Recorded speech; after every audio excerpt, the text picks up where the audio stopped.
Hi everyone, welcome back to the channel. If this is your first time here, my name's Molly, and today I'm going to be watching, reviewing, and reacting to the first episode of the HBO miniseries Chernobyl. So I've had a lot of people recommend this to me, and it was something that I was interested in watching actually from as soon as I saw the preview, not just because it seems to have some fantastic actors in it, but also the subject matter is interesting, and of course HBO tends to put on quality programming. I just hadn't had time to really sit down and get to it yet. Um, the subject matter is something that I am particularly curious about. Many years ago, I read an ethnography by an anthropologist named Adriana Petrina, who went and did some ethnographic work in the areas that had been impacted by Chernobyl. This was done many years after the fact, and a lot of it was really focused on the um, long-term consequences, medical problems for people, some of whom hadn't even lived in the immediate area, but long-term consequences, and also the difficulties they'd faced in receiving any sort of compensation or medical treatment from the Soviet state. Um, and then the Russian government after the collapse of the Soviet Union, of course. So it was a very interesting read, but it was really focused on kind of long-term situation, and I'm very curious to find out more about the actual kind of disaster on the ground in the moment, what it was like for people as they were living it at that time. And I know this is a fictional story, so I think it's important to keep that clear. It's a fictional representation of a true story, so I'm not certain how much of it is going to be completely historically accurate and how much of it is going to be a kind of fictionalized telling. I'm sure there's going to be a mixture of both, but even so, I'm hoping that I will find out some information from watching this and simultaneously just get to experience a good, well acted, hopefully well written and directed program.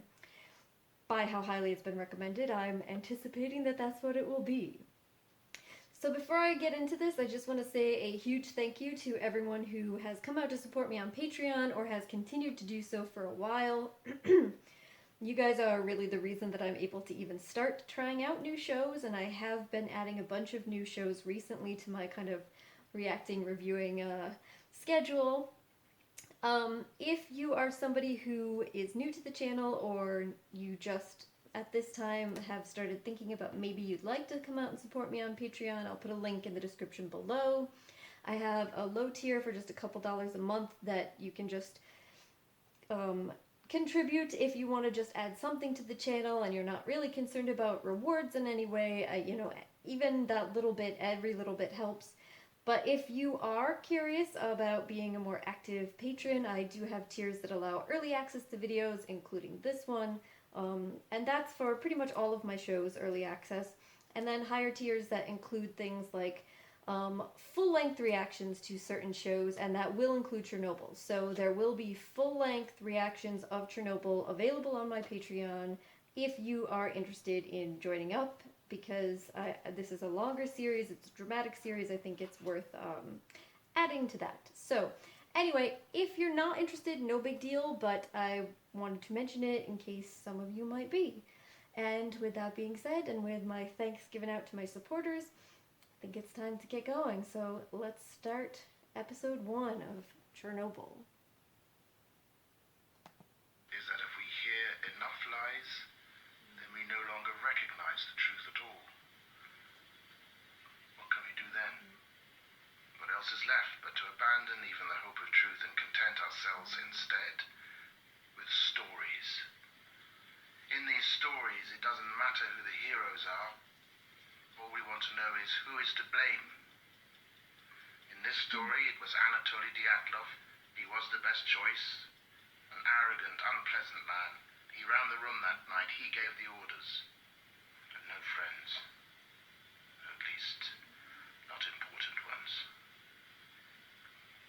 And now, Dyatlov will spend the next 10 years in a prison labor camp. Of course, that sentence is doubly unfair. There were far greater criminals than him at work. And as for what Dyatlov did do, the man doesn't deserve prison. He deserves death.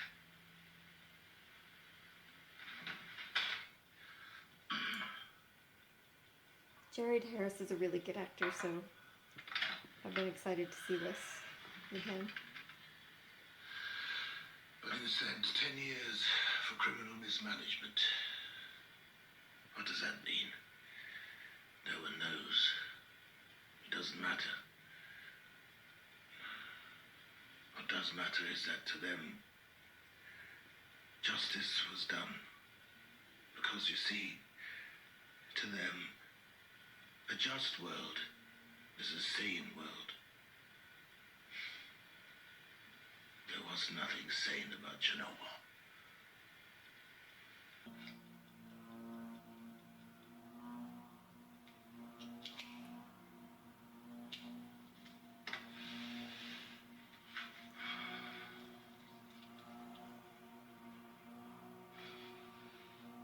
Is he gonna kill himself?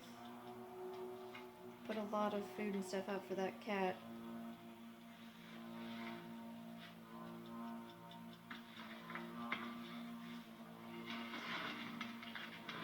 I think so.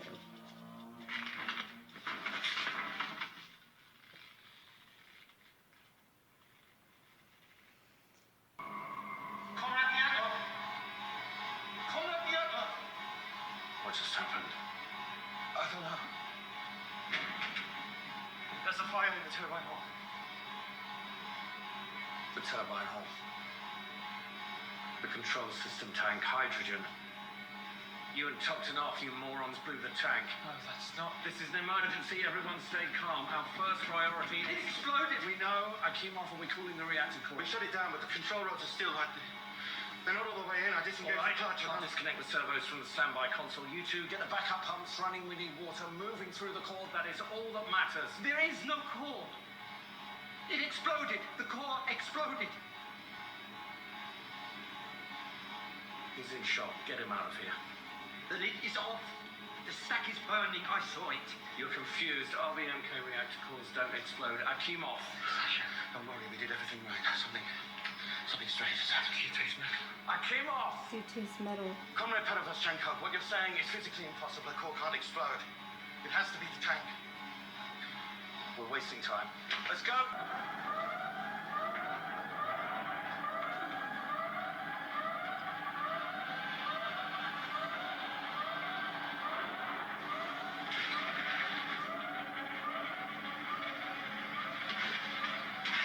Is it warm? Where's the dosimeter? Here.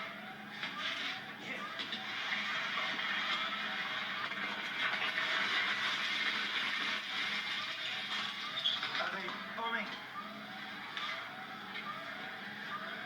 What the fuck is this? It's 3.61. That's as high as it goes. The good one's locked in. It's safe. I don't have a key. Oh my god. So they can't even tell how bad it is? I'm going to find Hot and Shook in the pump room. You?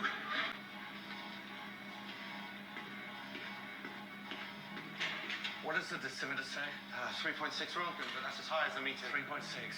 Not great, not terrible. That's as high as the meter goes. He just said that. I'm sure you know that. I did everything right. So you're just gonna like hang your head and be like, oh yeah, great, not terrible. And use that as denial. What are you out of your mind? You wanna die of radiation poisoning?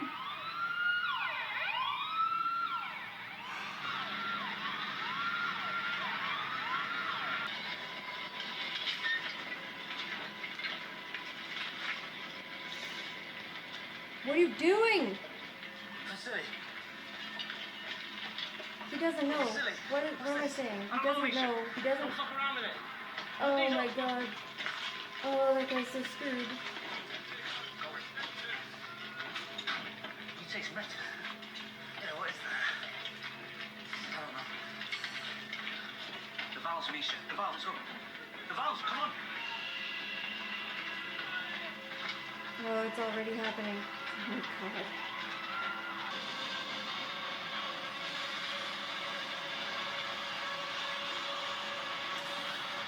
So fast. Oh my god.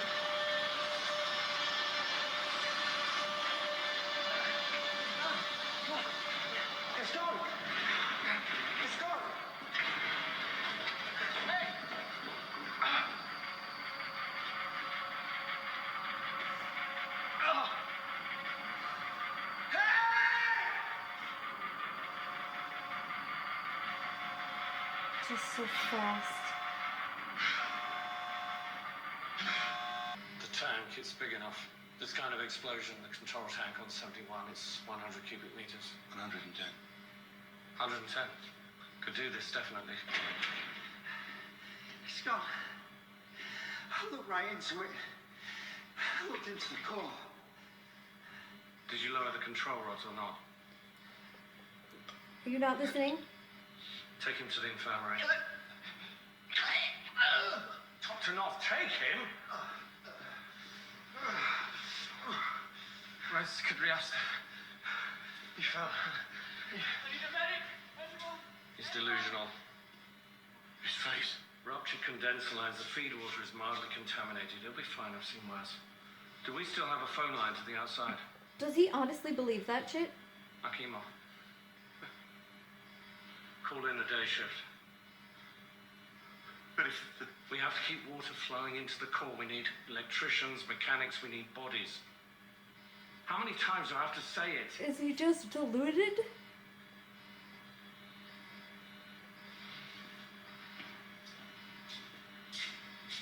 I'm going to the administration building now to call Brakhanov and Fomin. They're going to want a full report. But I don't know if I can make things better for you. But I can certainly make them worse. Call in the day shift, Konrad Akimov. So you're gonna call in a whole bunch This is of other Konrad, yeah. people so that they can die too? Because you refuse to listen to what anyone is telling you? Oh, it mustn't be too bad. Do we stock iodine? Hmm? Iodine. You mean disinfectant? No, pills. Does the hospital stock iodine pills? Iodine pills? Why would we have iodine pills? Are you joking me right now? You're a hospital next to a nuclear power plant and you don't have iodine? What is this? Reactor? We're taking measures to ensure a steady flow of water through the core. What about radiation? Obviously down here is nothing, but in the reactor building, I'm being told, 3.6 Röntgen per hour. Well, that's not great, but it's not horrifying. Not at all. From the feed water, I assume. All of these people have to know that We'll have that's to as limit high as the shifts to tester 6 goes, hours at a right? time, but otherwise... The symmetrists should be checking regularly. Have them use a good meter. Okay. Safe. Okay. Right. I'll call Marion. Have So them at wake least up the he local knows there's a executive good and a committee not to good figure out meter. what's going on. But why would you even have a not good one? I understand that for like some places, I guess, if you were just living somewhere in the vicinity of a like power station. But if you actually are a power station, For sure. you'd think that you wouldn't have any shitty ones. What do you know about it? You clean floors at a train station. My friend here, he works in the power plant. You can't.